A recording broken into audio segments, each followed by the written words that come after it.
alimentar, PA. Então, o indivíduo com TDAH tem uma séria tendência a ficar acima do peso, ter sobrepeso, obesidade. Por quê? Por conta de uma modificação do eixo neuroendócrino. Então, explica, professor. Explico. Aqui a gente tem produção do que no hipotálamo? Produção de GH, do pré-GH, GH-RH, que depois vai maturar na adenohipófise em GH. Tem produção de prolactina, que é o hormônio que faz a descida do leite pelos ductos latíferos e aumento das glândulas mamárias. Você tem produção de LH, que é o luteinizante, FSH, que é o folículo estimulante. Você tem produção de ocitocina, que é o hormônio do bem-estar. Tem produção de vasopressina, o ADH, que é o antidiurético. Produção de pré-hormônio tireoidiano. Deu para entender? Onde os hormônios são produzidos? Aqui, ó, no hipotálamo. E desse hipotálamo até a hipófise tem que passar pelaquela haste, pelo túber cinéreo, pela haste infundibular. Qual é o nome da nossa quarta via? Túber infundibular.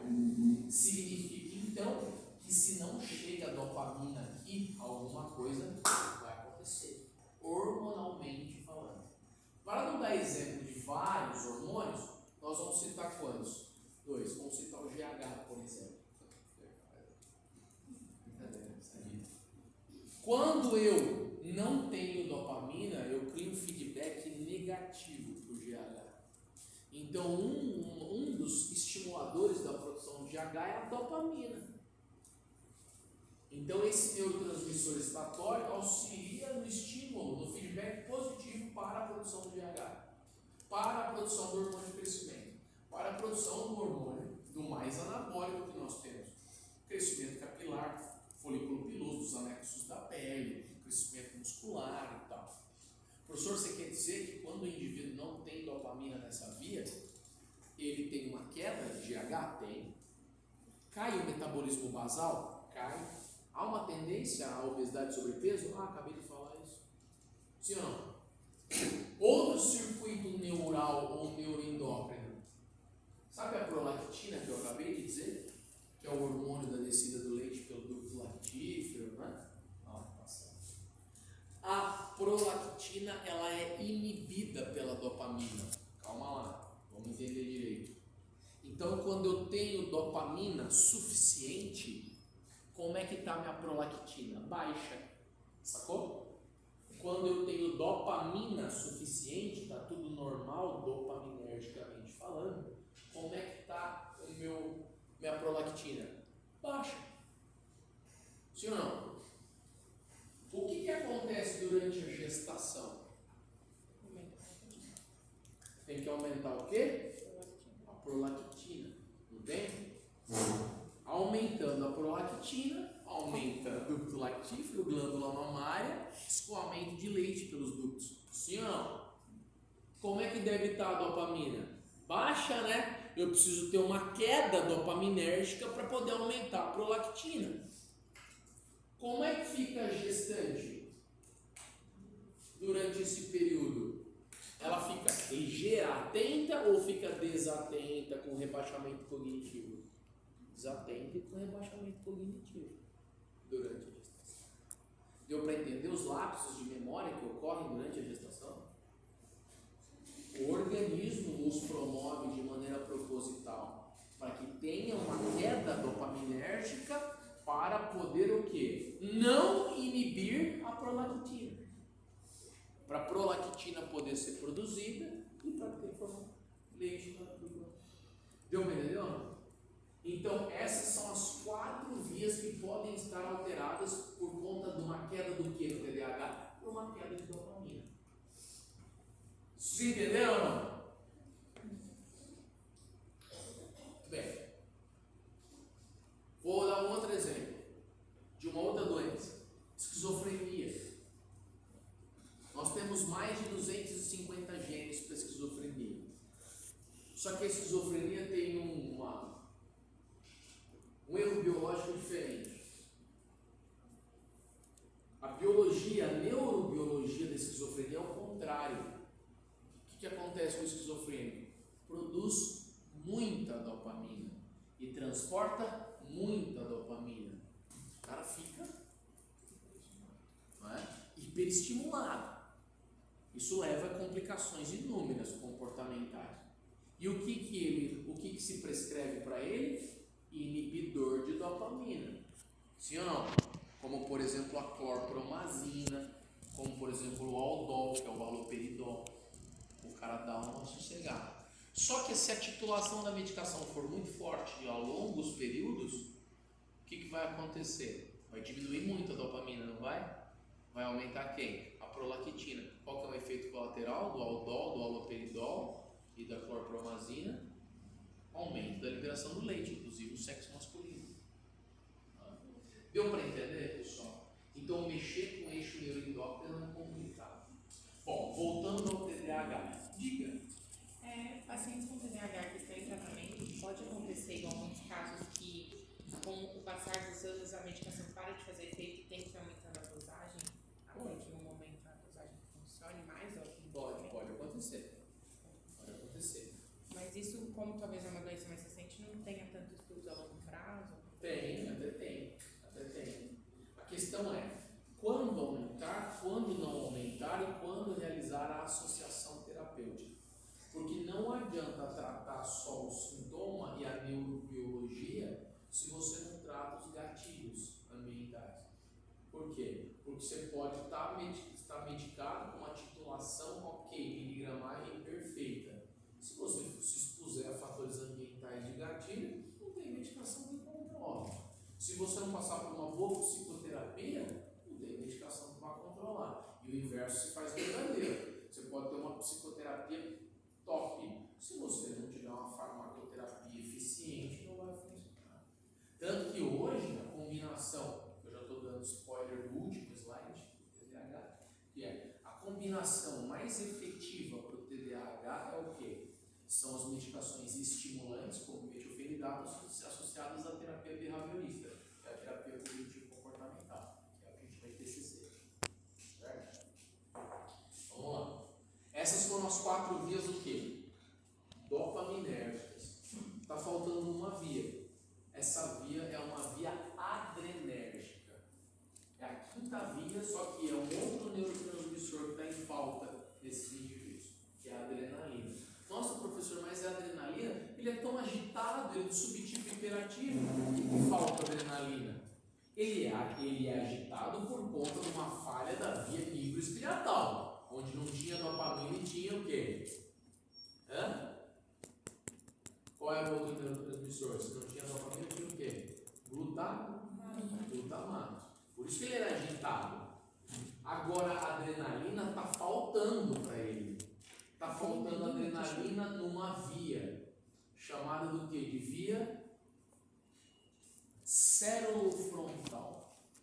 Via cérulofrontal. Cérulo com C. E por que chama cérulofrontal? Porque essa via sai de um lugar chamado de locus ceruleus. E onde é o locus ceruleus? O locus ceruleus é aqui, ó. Está vendo uma cavidade aqui? É o quarto ventrículo. Se a gente olhar esse quarto ventrículo aqui, nós vamos ver um assoalho do quarto ventrículo, uma base, não é? Ou abertura romboencefálica losângica ou losangonal do quarto ventrículo. E aí nessa área que a gente tem o locus ceruleus, que é uma dilatação sublimitante. Essa área produz o que aqui? Produz adrenalina. Não é adrenalina, mas adrenalina suprarrenal, é na adrenal. Sistemicamente a adrenalina é produzida aqui. Neuronalmente falando, a produção de adrenalina aqui. Sim ou não? Se a via é cérulofrontal, adivinha para onde vai a adrenalina? Para o lobo frontal. Certo? Fazendo com que esse indivíduo se torne o quê? Motivado a fazer as coisas. Para que ele tenha vontade de fazer as coisas. Só que ele tem adrenalina, Laura? Não tem. Se ele não tem, ele se sente motivado a fazer as coisas? Não. O cara com TDAH, ele fica naquela. Sempre fica protelando, jogando para frente, não se sente mal. Não tem motivação para fazer nada. Está faltando adrenalina na via cérulofrontal. Deu para entender? Da mesma maneira, se tivesse dúvida, da mesma maneira, não que não tenha, não sei, pode perguntar. Da mesma maneira que faltava dopamina e eu corrigia com metilfenidato, lembra? Que era um inibidor de recaptação de dopamina. Se o paciente tem falha na via adrenérgica, eu entro com a atomoxetina, no caso o Atenta, que é uma fantasia. Ele vai inibir a hiperrecaptação de quem? De adrenalina. O paciente não sabe qual é o erro biológico dele, mas o corpo começa a dar sinais e tenta buscar aquilo que não tem. Então, o que ele tenta buscar, já que ele não tem adrenalina? Tenta buscar adrenalina. E ele faz isso normalmente de duas maneiras mais comuns.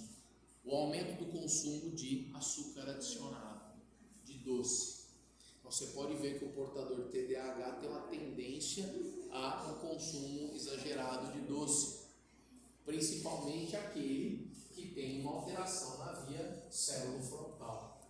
Por que doce? Porque o açúcar simples ele é um gerador de feedback positivo para a produção de adrenalina. E para ele não importa se a adrenalina vem daqui ou se a adrenalina vem de lá da suprarrenal, da adrenal. Ele quer adrenalina. O outro mecanismo é a exposição a fatores que gerem adrenalina, físicos, estimulando o sistema autonômico. Então ele está trepando em cima das coisas, está pulando, está gritando, está batendo, está brigando, está fazendo qualquer coisa que possa gerar o estímulo adrenérgico. Sim ou não? Professor, por isso que quando a gente está grávida, a gente come doce, o nenê fica agitado daquele jeito? Sim, justamente. Então, para os indivíduos que têm TDAH, não é só uma mudança comportamental que deve ser gerida pela família, pelo profissional da área da psicoterapia, mas é uma gestão alimentar também. Você tem que fazer uma gerência do que ele está comendo para regular as manifestações, principalmente daqueles que são do subtipo hiperativo. Ok? Se não tem nada para perguntar, Ou ele vai ter um, ou ele vai ter outro, né? Ou ele tem falha na adrenalina, ou ele vai ter falha na dopamina, e pode ele acabar pode com ter os dois. Não é comum, mas ele pode ter os dois. Tá? Essa atomoxetina é nova. O Atenta é uma medicação mais nova, com menor efeito colateral. Isso é taurina. Composto aí é a taurina. A taurina acelera o batimento cardíaco, aumenta a frequência cardíaca, aumenta a taxa metabólica por conta de que a taurina é uma catecolamina. A dopamina é uma catecolamina, é um vaso, é uma amina. Os neurotransmissores são da classe das aminas, dos aminoácidos, dos gases, dos peptídeos e dos aminoácidos. Eu tenho 5 classes de neurotransmissor. Por exemplo, de gases eu tenho o óxido nítrico, o óxido nitroso, que é um vasodilatador, é um neurotransmissor. Amina, você tem, por exemplo, a dopamina, a serotonina. A taurina já é um aminoácido, só que tem uma ação do quê? De neuroestimulação. Né? O problema é que esse aminoácido se liga em outros compostos para formar um composto maior, né? Uma catecolamina. Consequentemente, são vasoconstritores e aceleram o batimento cardíaco e aumentam o metabolismo. O café é uma catecolamina, por exemplo.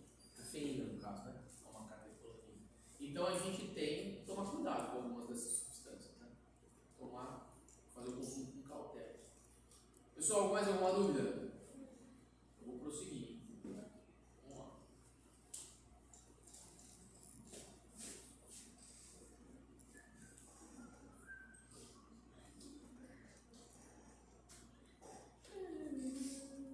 Tudo eu já falei. Vamos aos sintomas. Ah, professor, como ele manifestará isso no dia a dia? Como esse indivíduo manifestará?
frequência aparece para escutar quando lhe dirigem a palavra.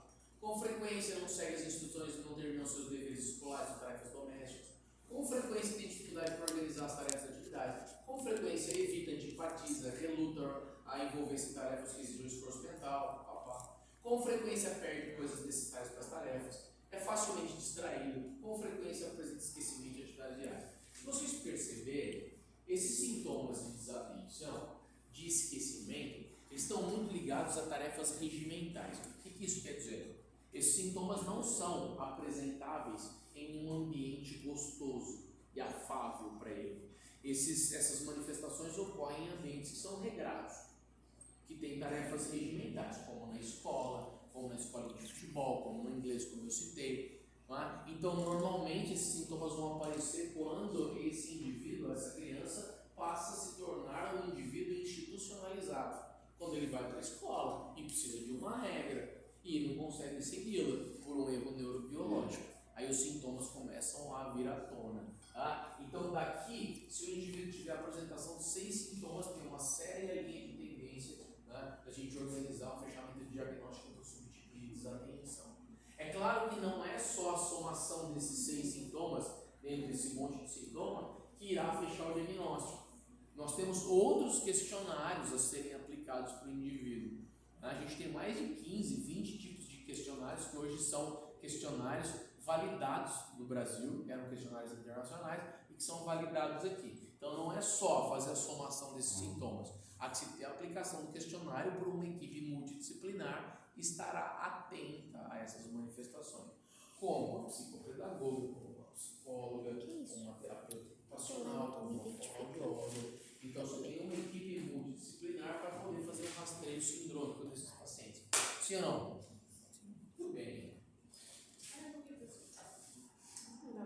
Está tirando foto? Eu tirei, Gui, eu te mando. Eu tirei. Tudo bem. Vou mandar. Olha lá. E aqui? Detalhe. Aqui são os sintomas para fechamento de diagnóstico dos indivíduos com subtipo de hiperatividade / impulsividade. Os sintomas de impulsividade não são sintomas para fechamento de diagnóstico. Eles podem estar associados com os de hiperatividade ou não. Então, detalhe, mais uma vez, isso é importante.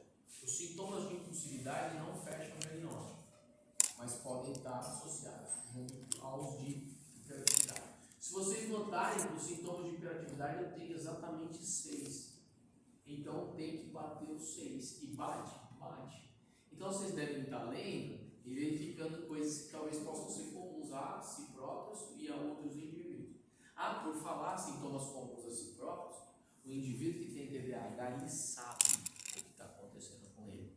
Entende o que eu quero dizer? É uma doença, uma psicopatologia, em que o indivíduo tem a real noção de que ele é chato, de que muitas vezes ele antipatiza, reluta, bate de frente, que ele protela, que ele demora, que ele se atrasa, não consegue fazer a regulação do próprio tempo, organização das tarefas, que ele esquece, entende ou não? Ele sabe, só que ele não consegue mudar.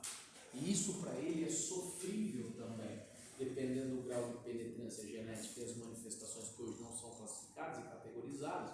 Independente disso, todos os subtipos e todas essas possíveis futuras classificações, eles têm noção exata de quem são. Tanto que a condição mais comum das relações interpessoais de acontecer é a seguinte: no começo ele é visto como chato, que atrapalha, o que não aguarda a sua vez na fila de escorrega, aquele que está empurrando, aquele que quer comer primeiro, aquele que grita, que é aquele que fala muito, que é taquilálico, aquele taquilalia, fala demais. O tempo vai passando e ele, numa segunda fase, quando mais avançado e tal, ele começa a ter embotamento social, retraimento social.